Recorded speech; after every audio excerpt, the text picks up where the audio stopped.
जय हिंद दोस्तों, आप सभी का हमारे इस यूट्यूब चैनल पे स्वागत है।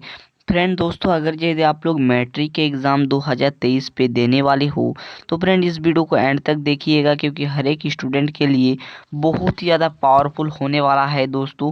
अगर यदि आप झारखंड बोर्ड से इस साल एग्ज़ाम देने वाले हो, ठीक है, तो वीडियो को पूरा देखिएगा, एंड तक देखिएगा, स्किप आप लोग नहीं कीजिएगा, ठीक है दोस्तों। ये बहुत ही वायरल प्रश्न पत्र है जिसे आज मैं यहाँ पर सॉल्व कराने वाला हूँ, जो कि आप लोग के लिए बहुत ही बेहतर पेपर होने वाला है, ठीक है। आज हम लोग साइंस का जो है सबसे ज़्यादा वायरल ऑब्जेक्टिव क्वेश्चन करने वाले हैं, ठीक है। तो चलिए स्टार्ट करते हैं इस वीडियो को, और आप लोगों के लिए जितना भी यहाँ पर क्वेश्चन सेलेक्ट किए गए हैं हर एक क्वेश्चन को देख लेते हैं, ठीक है, जो कि 2023 के एग्ज़ाम में डायरेक्ट आप लोगों को देखने को मिलेगा, ठीक है। तो चलिए देखते हैं, और मैं यहाँ पर आप लोगों को एक ऐसा क्वेश्चन बताऊंगा जो कि 100% आपके एग्ज़ाम के पॉइंट ऑफ व्यू से डायरेक्ट आप लोग एग्जाम में देखने को मिलेगा, ठीक है। तो चलिए देखते हैं पहला क्वेश्चन। तो यहाँ पर पहला क्वेश्चन आप लोगों से पूछा गया है कि किसी पारदर्शी माध्यम में प्रकाश का किरण किस प्रकार गमन करता है।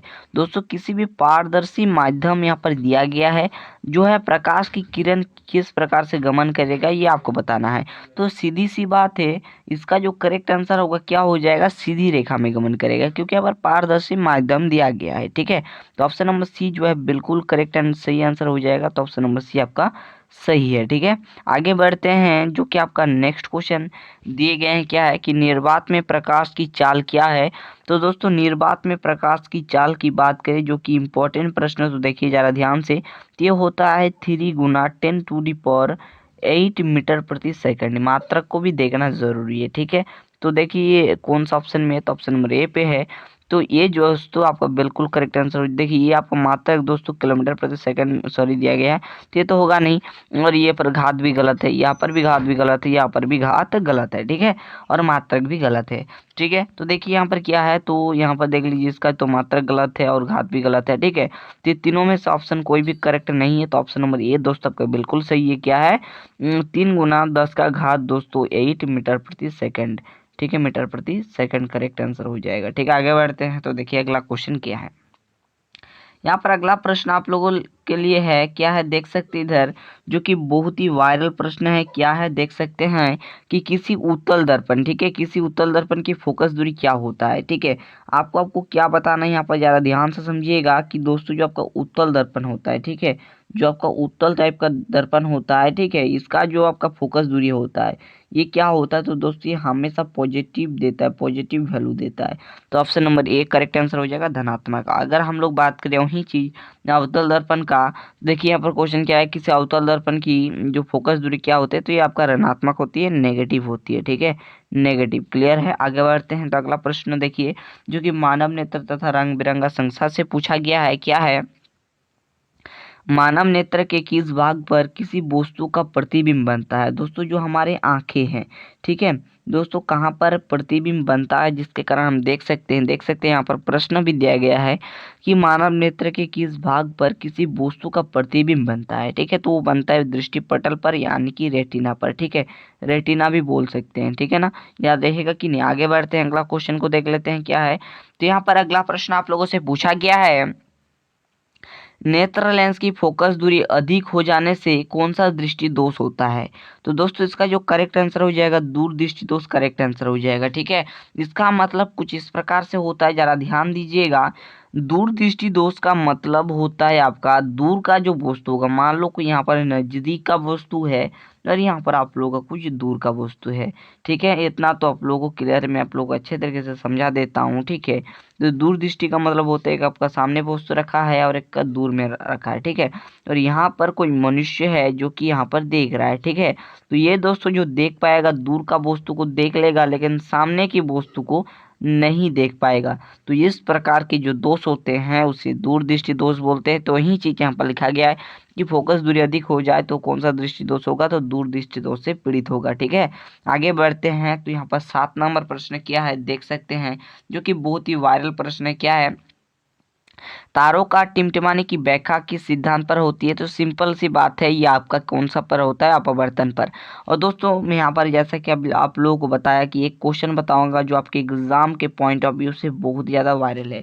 दोस्तों ये जो 7 नंबर प्रश्न है 2022 के एग्जाम में भी पूछे जा चुके हैं।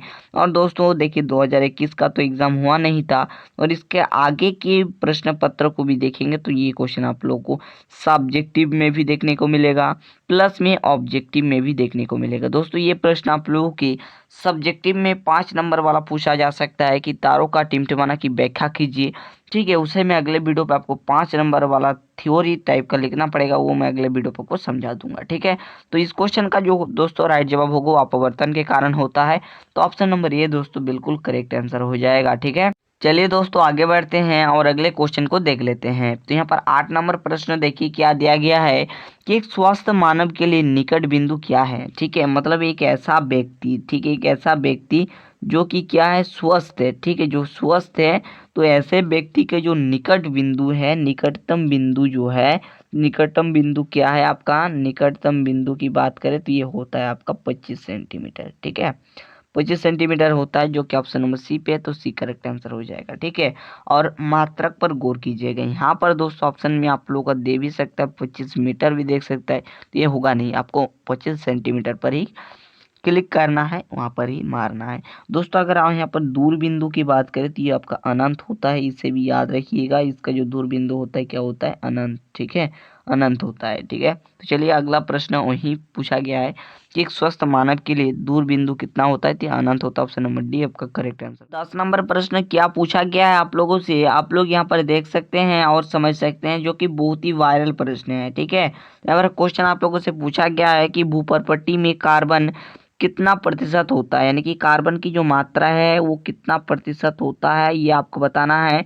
तो दोस्तों इसका जो मात्रा होता है 0.02% होता है, यानी कि ऑप्शन नंबर सी आपका बिल्कुल करेक्ट एंड सही आंसर है। ठीक है, उसके बाद देखिए अगला प्रश्न 11 नंबर जो कि इम्पोर्टेंट है, वायुमंडल में कार्बन डाइऑक्साइड यानी कि CO2, ठीक है, इसका प्रतिशत कितना है? तो 0.03 होता है, इनका ऑप्शन नंबर डी आपका बिल्कुल करेक्ट एंड सही आंसर हो जाएगा।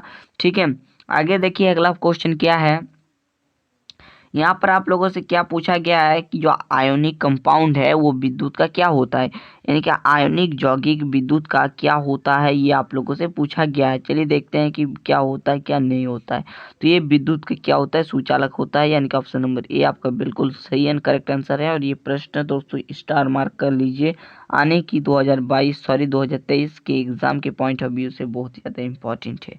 उसके बाद देखिए 13 नंबर क्वेश्चन क्या है कि जो कार्बनिक कंपाउंड है उसका जो कथनांक तथा गलनांक जो है, आयनिक कंपाउंड के कथनांक वो गलनांक के डैश होते हैं, तो दोस्तों इसके बहुत कम होते हैं, यानी कि इसका जो करेक्ट आंसर हो जाएगा वो आपका कम होता है। ठीक है, समझ में आ गया होगा। अगला क्वेश्चन देखिए जो कि बहुत इंपॉर्टेंट है, इसका मैं संरचना भी बना के दिखाऊंगा। देखिए क्वेश्चन क्या है कि मीथेन का सामान्य सूत्र क्या होता है? तो इसका सामान्य सूत्र होता है CH4। ठीक है, दोस्तों जो आपका CH4 है इसका मैं संरचना सूत्र भी बना के दिखा देता हूँ कि आपके एग्जाम में पूछा भी जा सकता है। दोस्तों इसका जो संरचना होता है, देखिए कार्बन को यहाँ पर मिडिल टर्म मानना है। ठीक है, और देखिए इसके चारों तरफ आप लोगों का यहाँ पर हाइड्रोजन को लिख देना है, यही आपका हो जाएगा इसका संरचना। ठीक है, क्योंकि यहाँ पर कार्बन के चारों तरफ क्या होता है, यहाँ पर बॉन्ड होता है। ठीक है, और एक बॉन्ड की बात करें तो एक बॉन्ड में दोस्तों 2 इलेक्ट्रॉन होता है। ठीक है, 2 इलेक्ट्रॉन होता है, इस बात को भी याद रखेंगे। ठीक है, तो ये था इसका संरचना जो कि मैंने बना के आप लोगों को दिखा दिया। ठीक है, तो इस क्वेश्चन का आंसर आपका क्या हो जाएगा? बी हो जाएगा। उसके बाद अगला क्वेश्चन है कि कार्बन की परमाणु संख्या कितना है, यानी कि कार्बन का आपका एटॉमिक नंबर आप लोगों से पूछा गया है। ठीक है, उसके बाद अगला क्वेश्चन मैं बताऊंगा। ठीक है, कौन सा इंपॉर्टेंट है, तो परमाणु संख्या की बात करें तो इसका जो परमाणु संख्या होता है वो आपका 6 होता है, यानी कि ऑप्शन नंबर 1 करेक्ट आंसर हो जाएगा। और दोस्तों जो आपके एग्जाम के पॉइंट ऑफ व्यू से इम्पोर्टेंट है, मैंने 7 नंबर वाला क्वेश्चन बताया था, तो उसके बाद 14 नंबर प्रश्न जो कि इम्पोर्टेंट है, और मैंने और एक क्वेश्चन आप लोगों को बता दिया जो कि देखिए मैं भी आपको दिखा देता हूँ। ठीक है, जो प्रश्न मैं बता ही रहा था वो जो प्रश्न है वो है 12 नंबर का प्रश्न है, जो कि आयनिक कंपाउंड से पूछा गया है। तो ये 3-4 प्रश्न बहुत ही इंपॉर्टेंट है इस क्वेश्चन पेपर के तहत, जो कि मैंने आपको लोगों को अभी बताया।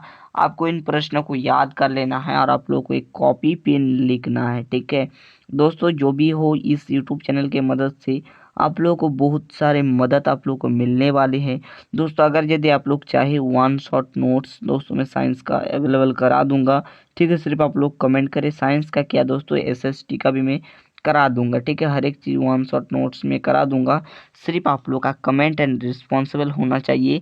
तो आई होप ये वीडियो आप लोगों को बहुत ही हेल्पफुल रहा और इससे बहुत कुछ आप लोगों को सीखने को भी मिला होगा। तो चलिए मिलते हैं अगले वीडियो पे, तब तक के लिए थैंक यू, जय हिंद।